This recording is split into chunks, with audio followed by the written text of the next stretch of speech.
WNST, Towson, Baltimore, and Baltimore Positive. We're going to get back out to the Maryland Crab Cake Tour. I have a feeling this guy, I'm going to be able to bring him back from whatever hill he's on in Tempe or whatever lake he's on in Minnesota or his homestead now in the middle of Ohio, where they're still playing football this weekend. Brian Billick is our partner on behalf of the Living Classrooms Foundation, and I don't want to say I forgot about you. I just sort of leave you alone because you're grandkidding, and I see this as ski season for you. I don't see you turning up on the NFL Network too much. You and I haven't talked in a couple of weeks, and I'm moving, Coach. So, I mean, I have things happening and cats and wives and clients and radio and all this stuff. And my client, Leonard Raskin, texts me in the middle of the day. Jen and I are out picking out a beam for our new thing, and it's Billick to ASU. And I'm like, huh? And I'm like, did he replace Marvin? I hope Marvin's still there. How are you? How's life, brother? It's great, man. I mean, it's been good. Like you said, all that you said, all the above. I was early in the month. I was down to coach the Hula Bowl. Mike Smith, my brother-in-law, wrangled me into being. He was the head of the one team. I was the head coach of the other. Put together a hell of a staff. I had Wade Phillips was my defensive coordinator. Mike Tice was my line coach. Kevin Sumlin, the old Texas A&M and Arizona coach, was my wide receiver coach. Mike I had Carnell Lake was my DB coach. It was great. It was great. It was great getting the guys together. It was fun being around the college kids. It was group. And this was a group, the Hula Bowl is a group. They moved it to Orlando, and these are back in. Hold on a second here. You said Hula Bowl. I figured the first benefit is that's in Hawaii. Why wouldn't you do that, right? The Hula Bowl is not in Hawaii anymore. Because of COVID and logistics, they moved it to Orlando, and I think it's going to stay there. It was great. We centered at UCF. Great setup down there. Beautiful school. 73,000 students at UCF. I had no idea. Great setup. Beautiful facility. Weather was great. Played a lot of golf and got to be around the kids. And simultaneously with that, just prior to it, Ray Anderson, who's the AD at Arizona State, my old agent, was my agent, Marvin's agent, ended up going to the league office, been the AD at Arizona State for about 7 years now, 5 years now, I guess. And he's an interesting cat because he worked on both sides of the league, kind of like Andrew Brand. He worked for players and coaches, and then worked for the league, right? So he's done everything. Yeah, Ray's brilliant and is doing a great job at Arizona State. And I've known Herm for 40 years. And they brought, as you know, they brought Marvin in, to kind of oversee and be a general counsel, so to speak, on the defensive side. And Ray reached out to me, see if I'd be interested in doing doing that with the offensive side. I thought, well, Ray, I'm kind of setting what I'm doing. And he kept coming back. And it just got to be more and more interesting. The Hula Bowl kind of prompted me a little bit and being around the players. And I've known Herm for, like I said, for 40 years. Marvin's there. Donnie Henderson is there off my staff. So it just made sense. I'm excited about what they're doing. I'm going to go in and help them kind of reformulate what they're doing on the offensive side, kind of do what Marvin did for the defense, and be around a little bit and looking forward to it. When's the last time, other than when you left here unceremoniously, 13, 14 years, however many years it's been, when's the last time you coached football players? When's the last time, not at a camp, I mean, maybe even a camp, but how often are you physically Coach Billick in that football setting since 2008? The week with the Hula Bowl kids was the first time since I left the Ravens. Now, notwithstanding, I did coach my 9-year-old grandson's tackle football team. Was great. My son-in-law runs the league, and they had some issue with the coach. Said, "Pop, you got to come in here and take this team over." Okay, so I went in. It was great. They were great, and it's a little bit different because it's like, okay, where's your helmet? Are your shoes tied? Do you have the patience for that? Well, it was tested. I got to tell you a story. One kid comes up and goes, "You were the head coach of the Baltimore Ravens." I go, "Yes, sir. You're right." He goes, "And you won a Super Bowl." I go, "Right again. You know your stuff." He says, "That's really cool because most of those guys are dead." So I'm thinking, I don't know if he thinks I'm Vince Lombardi or what. But, well, there's a few of us still hanging around here. All right, so Arizona State and look, I went out with Marvin before the plague or during the plague actually. I was out at his house, and we sat around and talked about it. I'm shocked, but I'm not shocked because when it happened, I literally was out at Wise Markets with my wife, and we were literally shopping, and I said to her, I'm like, you're a nomad to some degree because you've moved around in coaching and you're out with the grandkids. And it's like The Godfather that you're once a coach, even if it's 9-year-old kids. I said to my wife, Sure. I do radio. It's what I stopped doing it for a while, and it's like what I do. And 30 years into it, I do it for free. I do it for $1 million. Don't tell anybody I do it for free. But it's when it's what you do, and you haven't done it in so long, it calls back to you, does it not? It does, particularly in the college environment. I love what they're doing down there. And again, kind of going back with guys that I know and I trust, and with Herm and Ray and Marvin and Donnie's there. And we're going to, I'm anxious to get down there. And all I'm going to bring to it is kind of an outside perspective I've always said, the 12 years I spent doing games for Fox and then the NFL Network really did broaden. I always said if I were to go back into coaching, I'd be better because of this experience, because particularly for 6 years with Fox, think about it, every Friday, I'm sitting in a different facility in the NFL and watching practice, sitting in meetings, that kind of thing. And it gave me a unique perspective on the game. And then getting ready for the draft for the NFL Network obviously drew me into the college game, looking at the talent and what they're doing. And again, you're unattached to a team, so you kind of develop a broader view of it. And so that's what I'm going to bring to ASU, maybe a broader view to what they're doing. Me, structure, process, the teaching sequence, game planning sequence, as much as that as anything, and working with the coaches to help them redefine the platform that highlights the player's ability. Yeah, and not to be too introspective on all this, but 14 years later, I don't know that I ever thought you were going to coach the Jets or the Vikings or the Chiefs or like go do that or ever take Notre Dame's job but I thought the broadcasting thing, I thought you might do that forever. And I know pay, travel, weekends, grandkids, all of that stuff, but that was a groove for you. And now that we've lost John Madden, now that we've seen how great Tony Romo is at this, right? And maybe how not great Jason Witten was or Booger McFarland. There are players and people that did it that sort of fizzled on it, but you were one that excelled at it. And I just thought that was going to be what you did instead of coaching. To go back to coaching, it's never a straight line, is it? What you think you're going to do and what you wind up doing later on as life unfolds. It was a nice niche, and I enjoyed it, and it kind of kept me involved, gave me the latitude to do the other things that I want to do. I'm done with the NFL Network as of last July.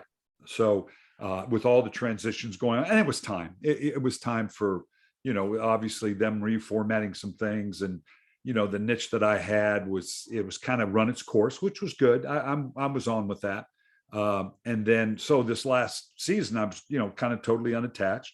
Well, you did some stuff for the Ravens. I saw you show for Ravens. I did, which was great fun. Matt Brevitt did a great job of, and it so that drew me back into watching the Ravens games a little bit, and then would do my thing on Monday and Tuesday, just kind of, well, here's what happened. This was kind of interesting. Still did some radio stuff.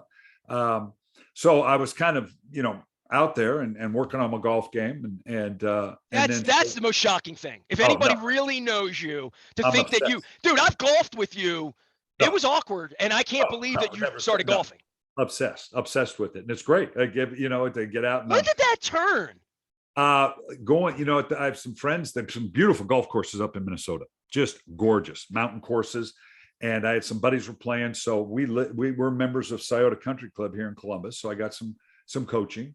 The pro kind of took. Did you ever turn the corner to think you could be decent at it? Because I mean, your whole thing was, F this. It's like, I'm not even going to start this. Is where you began with it. I can see now, because this is all I do. I mean, I love it, and I spend a lot of time with it. If you're working, I don't know how you play golf and get better at it. I understand when you're playing golf, but you're not going to get better because you got to spend some time.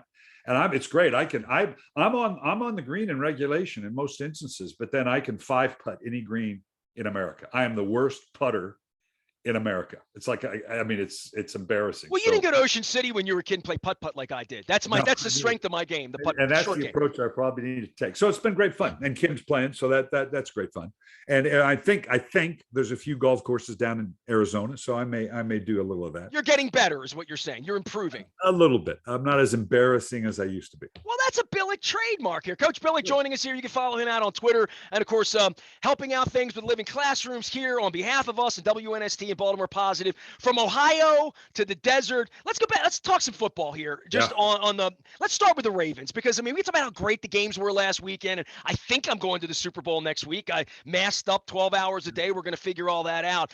for the Ravens in this offseason, and look, we go back to you and your departure from the Ravens all these years. 6 losses in a row for John. We know how he is. We know how the organization is. We know where Eric is. This is a tough thing for the organization to work through 6 losses in a row and the disappointment of 8-3. I understand it as a media member. I understand it as a fan. I understand it as a former PSL owner that when you lose all your secondary, you lose your running backs, your left tackle doesn't show up, you lose your cornerbacks, you can't win. I'm not offended as a fan. I'm not angry, but I was a little shocked at a 6 p.m. departure for Wink on Friday, and that there's going Yeah. to be some level of upheaval as Lamar gets his 20 million and then his 40 million. It sounds familiar, doesn't it? Sounds like my last year. You lose your quarterback, you lose your tackle, you lose your secondary, you lose but it happens. And I've always said, and it was true when I was there, and John's living it now. An organization is a living, breathing entity, and it goes through transformation. And the thing with Wink did surprise me a little bit, but not really, because it's an inflection point. Obviously, usually any team in the NFL, you lose your quarterback the way they lost Lamar, you're going to pay a price, and clearly that was part of the difference, them going down the stretch here to not make the playoffs. So you can't just dismiss that and say, but nor can you just say, well, that was the only reason. And you do go through a shelf life, and sometimes change has to happen just for change. That doesn't feel good, it doesn't seem right, it doesn't seem fair, but that's very real, and that's likely what they're going through now. Well, you always said time for pay and a time for play. It's a time for pay right now. And if Wink's not going to be here next year and you're 1 year dangling, a lot of jobs, Brian. I mean, there's jobs. I'm surprised they haven't called you, Marvin. Everybody, like everybody's getting called. There's a lot of movement. And in that, as you know, you get sucked to Arizona State because of a relationship with Ray and Marvin and people you want to be with at this point in your life. I would think the same thing is true for any of these coordinators at this point in their life who have millions of dollars in the bank. It's not, coordinators aren't making $100,000 and having to figure out, like you coming from Minnesota 30 years ago. Everybody's got a little bit of money and a little bit of security to say, I want a good situation and I want to live where I want to live, golf where I want to golf, coach players I want to coach, but go into an office every day with people I like. And this is the time of the year where you find that for the next, hopefully 3 to 5 years if you're a coach, and that's the best you could hope for, right? Yeah, and I think what we're on the trend right now is I've said for a while, it's a GM's league right now. It really is. That's where the power is. And you get and so there's been turnover at GMs as well, which is different than before. Before it's just fire the coach and we're fine. But now, because they now have the power and it is a GM's league, now they're being held responsible more. And so you're seeing more turnover in the GM position. So what you're typically getting is the GM, whether it's a new GM or existing GM, they're going to try to partner with a relationship, someone, normally, the young guys are the vogue things right now. If you've had lunch with Sean McVay, you're going to get a head coaching job. But kind of from that, they're looking for that kind of thing. The young coach, the innovative, match him with the general manager. The coach is like, look, you just be the offensive and defensive genius. Don't worry about personnel. Don't worry about cap. You just go coach. We'll shove the meals under the door and you do your game planning stuff, and we'll and piecing it together that way. Not all of them. And when you go away from that, in the model right now, when you look at some of the guys, I'm going to say older guys, not necessarily old like me, but that have been around the league a long time, that hasn't necessarily gone well. So I think looking for the young guy is now it also, there's aberrations to it. I mean, you typically, you hire the opposite of what you just fired, right? So if I had a young guy, I'm going to look for more veteran guy. If I had a veteran guy, now I'm going to look for a young guy. Offense. If I had an offensive guy, I went in a defensive guy. If I had a defensive, although they still tend to look for the offensive guys. So yeah, it is, and it's beginning to get more and more. I remember in the NBA, Larry Bird for a while made it very clear. He says, "Hey, if a guy hasn't gotten done in 3 years, I'm getting rid of him because it's never going to happen." Now that seems like a short time frame, but in the NBA, maybe possibly. But I think there is a bit of okay. We're going to make this change. You look at Cully down in Houston, and that's a quick hook to go, okay, after all that they had gone through and said, no, this isn't the right direction. They're making those kind of decisions. What's interesting is it's those organizations tend to keep making the same mistake. Well, that comes to ownership. I mean, that's really where that is. And for John, and we talk a lot about you around here behind your back, and you don't know, especially this time of year, right? You were a guy, and this is fascinating because of the general manager thing. You didn't really know Ozzie, and Ozzie didn't know you, and you were married by David and Art, and you didn't know Marvin at all, and Marvin thought he was going to be working for George Seifert or Gunther. I've talked about this in the last 2 weeks, and you're like, well, I want a guy I don't know. I want to be challenged. I want to MF each other in a back room and come out with one strategy. John hires friends. John hires people he already knows, people in the circle. There's a whole different level of what you're comfortable with in hiring, in meeting new people and trusting new people on other recommendations. But you were you always made like a Brunswick stew, a little of this, a little of that. Yeah, because I think, and you think about, in fact, Marvin and I were visiting about it. Ozzie, Denny Green, God rest his soul, was such a mentor of mine, and he had told me all along, you and Ozzie will work great together, because he knew Ozzie and I didn't, and I trusted Denny's perspective. But Marvin, it was interesting. Marvin's the only one I kept. And I remember being down the Senior Bowl, and we had played Baltimore, and I really respected what Marvin had done on a kind of a bad team. So I thought, well, and I knew about Marvin. I thought I need to talk to him. So he comes up to my suite at the Senior Bowl and had unquestionably the worst interview in the history of interviews. When we were done, and Marvin and I were like, I not only did not want to hire Marvin, I never wanted to see the son of a bitch again, because he was depressed, he was down, whatever. And I thought, I can't get him out of here quicker. And then I realized, okay, that's probably not right. It was an emotional time, and it just happened. I need to. He probably thought it was like not a real interview, right? I mean, at that time, I don't know, but he clearly was. And we know Marvin can be emotional, and like we all can. So we reconvened, and it was better, obviously. But and I give Marvin great credit for it. That staff I put together for him, that I threw on him. You talk about coming with a group: Rex Ryan, Jack Del Rio, Mike Smith, Donnie Henderson, Steve. Those are some strong personalities.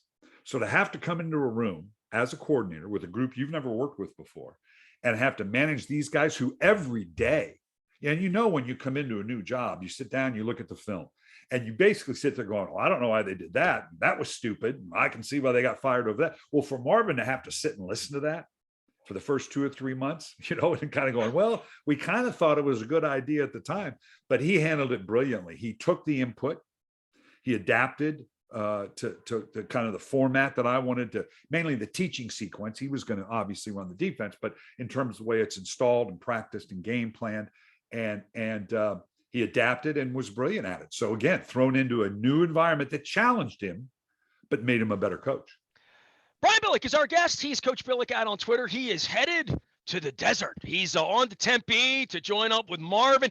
Marvin gave me an ASU hat. My cousin played tennis at Arizona, so it's a little down the middle. And I'm not the biggest Suggs fan, but I did love Todd Heap, and I did spend time with Coach Cush up on the roof many years ago when I was doing that book 15 years ago. So the Arizona State thing for you and Marvin getting together at this point, because you're telling old stories that are 25 years old now about how bad the interview was and all.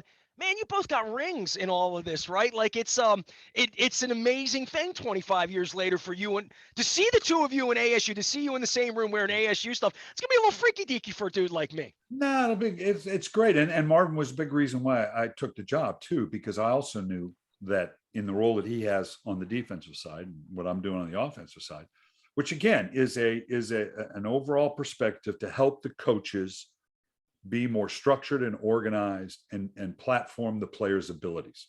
And the fact that Marvin and I come from the same school, so to speak, and have, and obviously the time we spent together, and Marvin's been very complimentary about going forward, how he implemented many of the basic structural and process things that we did in Baltimore. He took that on to Cincinnati and was very successful. So we come from the same background, the same perspective. So I think we're going to bring a unified perspective to a group of young players, and to help Herm, who's great with the players, keep a consistent structure to show them, look, this is the process, and this is how you win with this process. There's talent here. Everybody has talent. Everybody in college football is kind of doing the same thing. The same in pro football. You're kind of doing the same thing. You're doing it with different players, with different levels of ability, which is clearly the key. but there's no magic defenses or runs or protections or routes out there. It's about the process of how do you conceive, teach, and communicate, then implement what it is you're doing. And Marvin and I will have a shared view on that and maybe be able to help them move towards that. Well, you've been such a historian, with Walsh and different kinds of offenses and how the game is played. Clearly, the college game's greatly affected the NFL game this century. Like Yeah. the NFL has taken on the college game more than the other way around. Yeah, but what's interesting, the more things change, the more they stay the same, because even though the trappings of it are a little bit different, a little more spread out, and some of the no huddle and the gun, because I'm just now delving into the numbers and it's been a while. I'm college ball. I was 12 years in the college game at San Diego State, Utah State, and Stanford, but that was a millennial ago. But when you talk about process, the practice structure, the number of plays you run, how you run, the number of times you're in a given situation really hasn't changed all that much.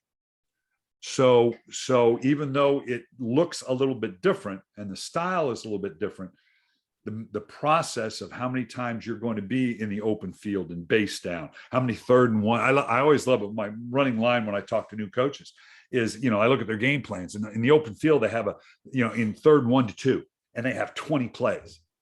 And I always ask them, in a regular game throughout the season, how many times are you in a 3rd and 1 to 2 in the open field? The answer is average once, maybe 2 as an outlier. So you really need 20 plays? How about one that works? Well, right. And so you leave yourself the options in terms of you narrow that focus, because my question is always, how do you get all that taught? If you have that much offense for a 3rd and short, how much do you have in the other? And a lot of coaches, I learned a long time from Tony Dungy, and Ted Marchibroda taught me this as well, was a lot of guys offensively anyway, just call plays. They're just calling plays. They're not really focused on the nuances of first down to start a series versus first down earned. 2nd and long, did you get 2nd and long because of an incompletion or because of a stuffed run?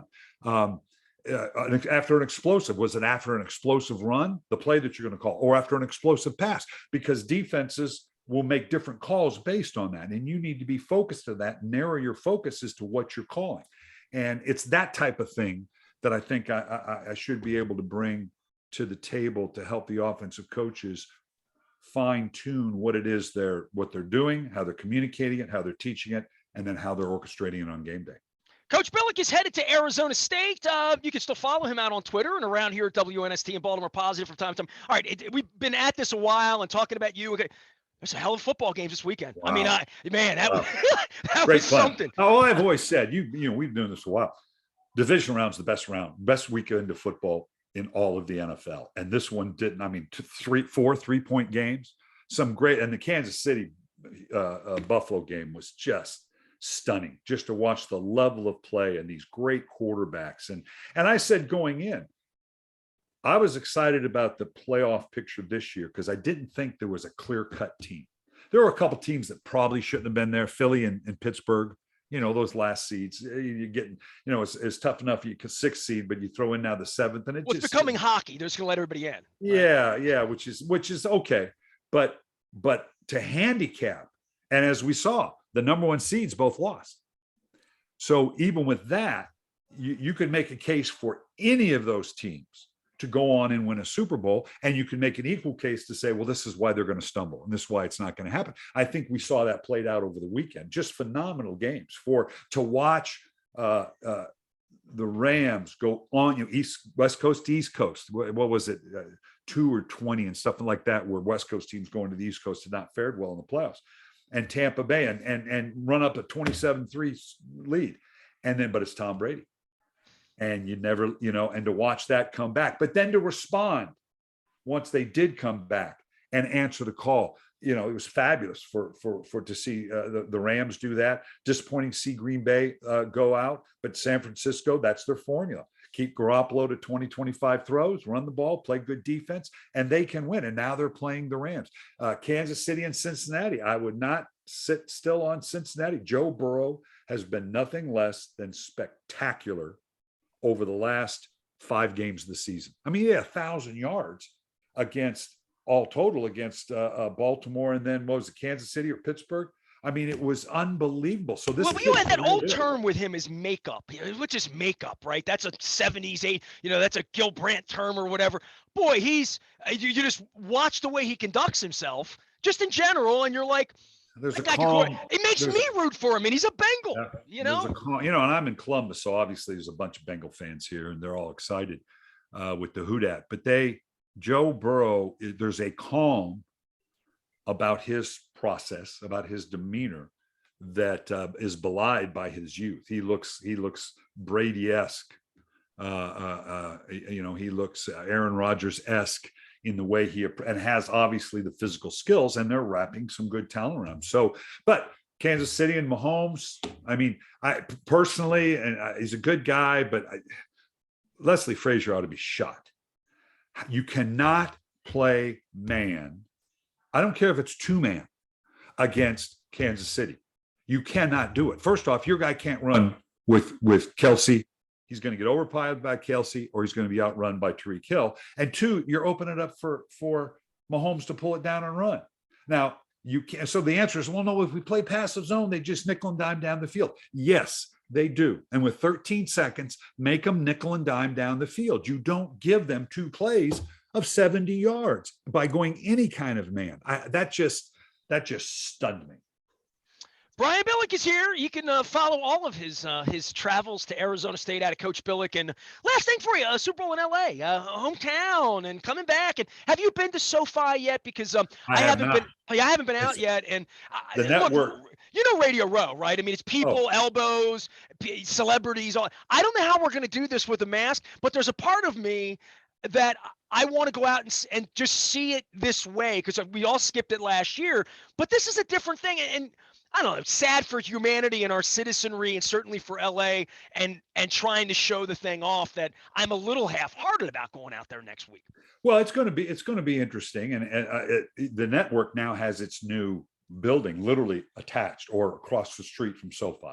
So there'll be a lot there, I'm sure, that they'll set up. It'll be it looks like a spectacular facility, and it's going to host a great Super Bowl. It's funny, I spent 2-week period of time. I spent 4 days in San Antonio.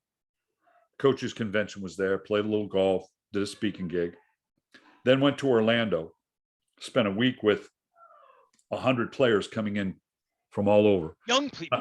I was in Texas and in Florida. Okay. Now I'm vaccinated. I've had all 3 jabs. Okay. I'm good. Tried to be good with the mask, but I promise you, in Texas and Florida, they ain't wearing masks. It's open season. And just went on about it, and it seemed to work, and I told my wife, I said, after what I've been through that 2-week period, if I don't catch COVID, then I must be immune, because I was around a lot of people doing a lot of things. So I think that bodes well for it. We're also outside though too, right? I know California is going to be a little bit different. They have a different perspective on it, and I'm sure they're going to do all the right protocols. But I think it'll be spectacular out there, and it's going to be a great venue for it. So you're glad I'm going. Good. All right, good. I'm going to represent WNST in Baltimore. Head coach Brian Billick joining us here. Now, what's your offensive analyst of what is the official title to your card? Special assistant to the head coach offense, multiple hashed hyphened names. So I just want to get that Arizona State media guide, even though they don't make it anymore and it's online, to sort of see the whole list of coaches. Well, what's amazing? Oh, that's amazing, because I have to fill out all the number of forms that you have to fill out to be employed by a state university. Oh my God. It's like you could get into the Pentagon or the NSA easier than you can get employed by a state university. It's unbelievable. Just follow the rules. And I know Just that's, follow you the know, I rules. mean, That's you used to be exactly a guy right. that made the rules. Now you got to follow the rules. Head Coach Billick here on behalf of the Living Classrooms Foundation. Hope we can get you back to Baltimore for a crab cake at some point Do this it. year. Man, the crab cake tour, greatest idea ever. Sitting and having crab cakes, drinking beer and iced tea with people all over the state. I I'm had on such a beautiful summer doing that. Tuesday night. Marvin and Peggy are coming over for dinner with some friends that I've got in Arizona, and I've ordered up crab cakes from Friedli's. We're off Fadley's, and okay. running. Friedli's. All right. It's going to be great. You ordered from Fadley's. Well, I'm gonna Yeah, call down to Damie and make sure she throws some mac and cheese in there for Marvin and for Peggy. All right. be perfect. Head coach Brian Billick, you see the Super Bowl trophy behind him. He is still our partner here at WNST on behalf of the Living Classrooms Foundation, where we have important things happening with Safe Streets down in the city and just a very, very rough week around here this week. So prayers out to everybody in the La Scala family and obviously the firefighters. But we're going to continue to talk some football around here as well as some Baltimore positive. I'm Nestor. We are WNST, AM 1570. Towson, Baltimore. We never stop talking Baltimore positive.